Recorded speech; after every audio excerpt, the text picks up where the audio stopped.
Normally on this channel, we spend time talking about feedback or listening, or perhaps one of the groups that we're trying to help organizations listen to, like those that are homeless, refugees, victims of domestic violence, and etc., those who are vulnerable individuals.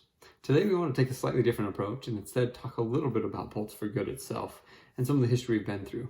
You'll understand why in a second, but Pulse for Good was founded about 3 years ago from this date. Now, if you're watching this after this date, I completely understand, but we are currently at the end of October 2020, in the midst of a pandemic, and things aren't looking super hot right now. Hopefully they get better.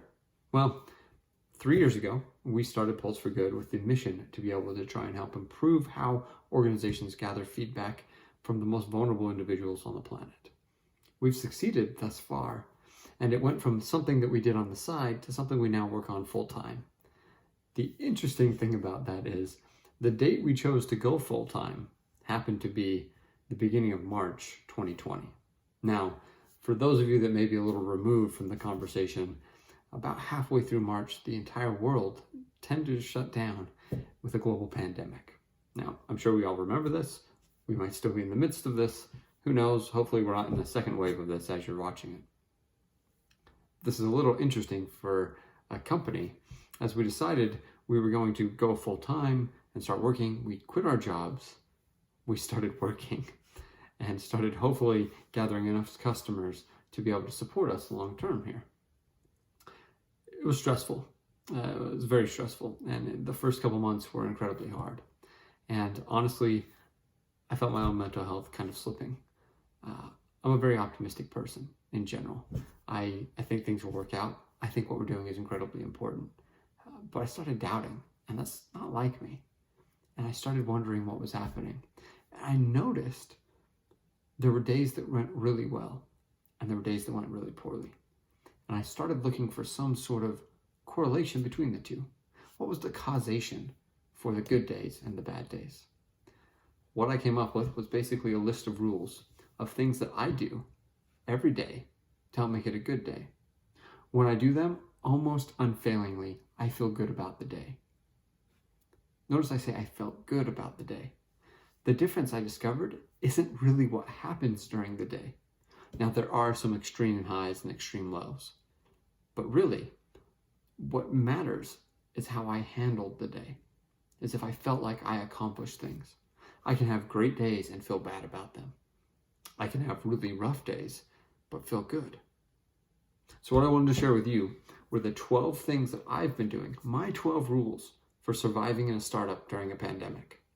Hopefully, you're not in this situation. You're not in a pandemic.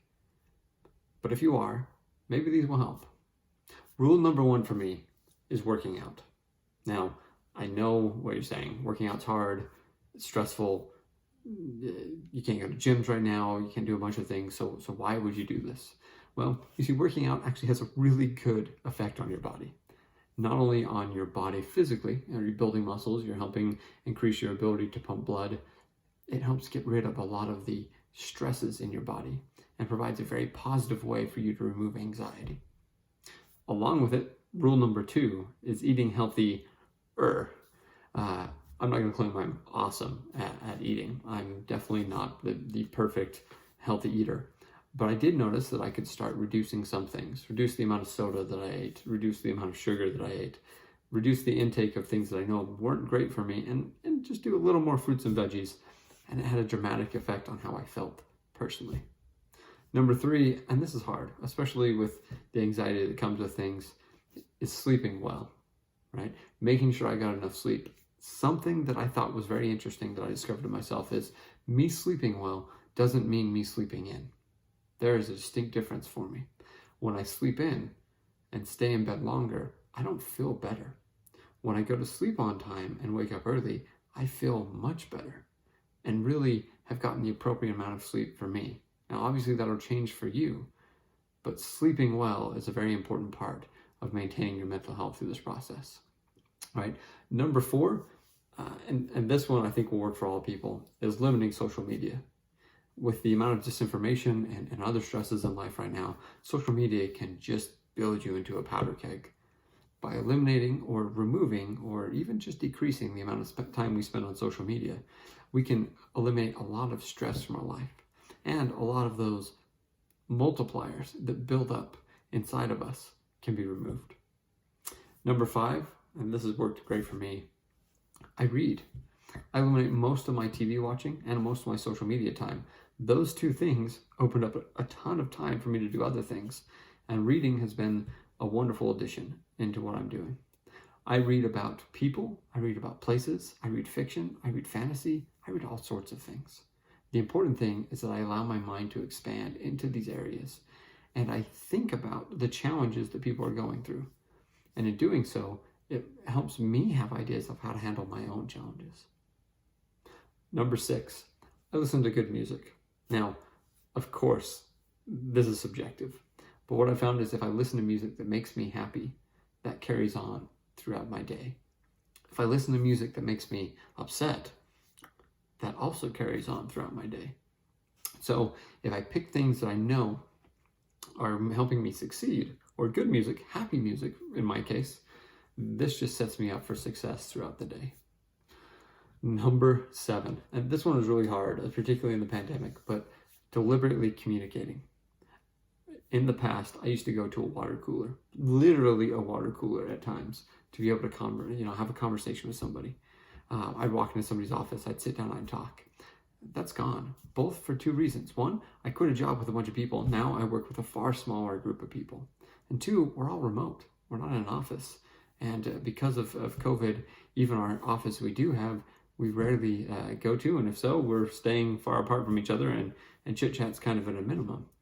So taking time to deliberately communicate with people and deliberately be social, finding times and places where I can have those conversations, even if it's just on Slack, really helped. Number 8, feeding your spirit. Now this will be different for everybody, but I found that as I work on my spirituality through things like prayer, scripture study, fasting, meditation, it rounds out my being and helps me have a better perspective of the long term, when so often we can get caught in what's happening to us right now in the middle of this crisis. When truthfully, in the grand scheme of things, this crisis will be over and we'll forget it.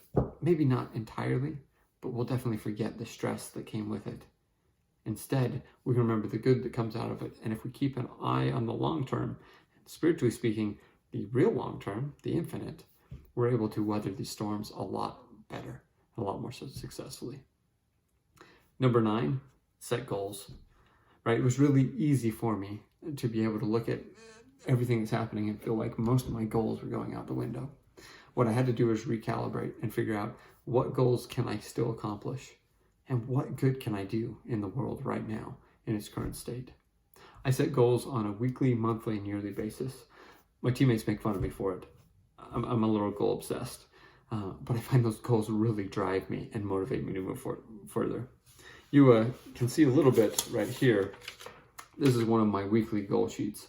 I have my goals here, my work activities down here, personal activities here, and then some of the aforementioned spiritual stuff that I'm working on towards the bottom, just as a reminder. I use these weekly goals to keep me on track. They reflect my monthly and quarterly goals, and hopefully yearly goals. Setting goals that matter to you, particularly during this time in a pandemic, is important. It'll help you to still make progress, even when things are crazy.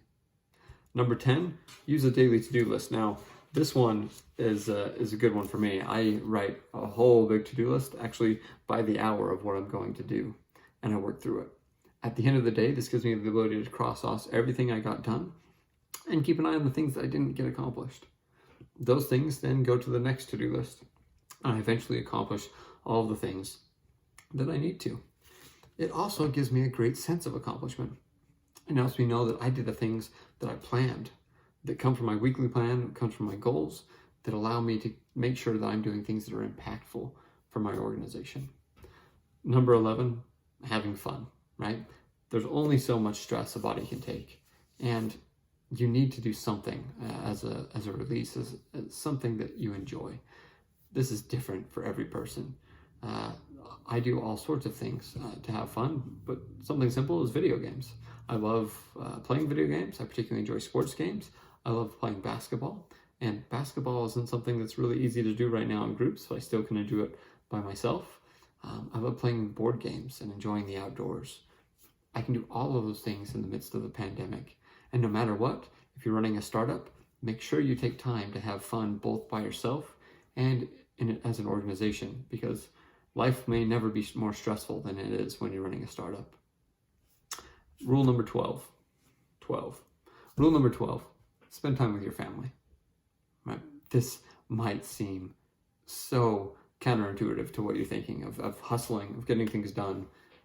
Taking time, real time, to spend time with your family, whether that's on vacation, whether that's at the end of the day. In just a second, I'm going to be done for the day. I'm going to put away my stuff. I'm going to put Slack on Do Not Disturb, and I'm going to spend time with my wife, with my son, and with my daughter. And it's going to recharge me. It's going to help me so that once they fall asleep at night, I can then start working again.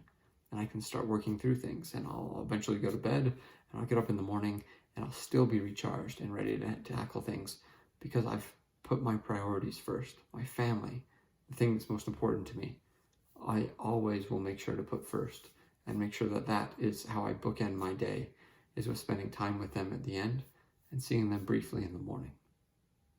Now, here's the thing. My rules are not your rules, right? And it doesn't matter what 12 things I do every day. The only person that matters to is me. What matters is that you find whatever works for you. Whatever causes you to have good days, that's what you need to find.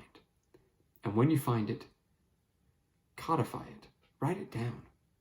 Acknowledge that those things will lead you to have a good day. Track them. See how you feel when you do all of them, whether it's 3, whether it's 12, whether it's 20. Yeah, don't do 20, that's too many rules. However many it's going to be, do them and let me know. I have experienced incredible strengthening of who I am and of my mental, capacity and capabilities and just strength through this by following these rules. My habits are better than ever. My life is better than ever.